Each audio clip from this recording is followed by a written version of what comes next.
One spring, King David sent out Israel's army. Instead of going with them, David put another man in charge, and David stayed in Jerusalem. One evening, David looked out from his palace and saw a beautiful woman named Bathsheba.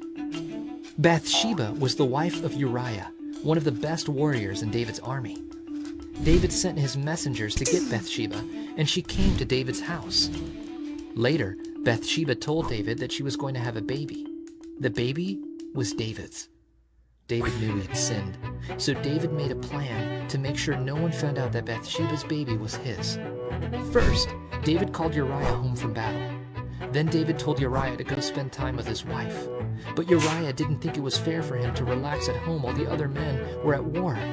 Uriah slept on David's doorstep and refused to visit his wife. No matter what David did or said, Uriah did not go home to his wife. David's plan was not working, so he made a new plan. He instructed the leader of the army to send Uriah into the hardest part of battle so that he would be killed. This time, David's plan worked. Uriah was killed in battle. David took Bathsheba into his house to be his wife, and she had a baby boy. God knew what evil things David had done. God sent Nathan the prophet to talk to David. Nathan told David a story. A traveler came to a rich man who had many animals.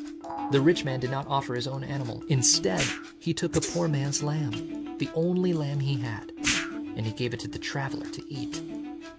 This story made David feel angry. "The rich man should die," David said. "You are the man," Nathan said. God had given David a position of great power, and David took what wasn't his. David realized he had sinned against God. David deserved to die. "You won't die for this," Nathan assured David, "but God will punish you. Your son will die instead." When David repented of his sin, God forgave him, but sin always comes with a price. God spared David's life, but David's son died. When we sin, we deserve death, but we can receive God's forgiveness because God sent his son, Jesus, to pay the price for our sin.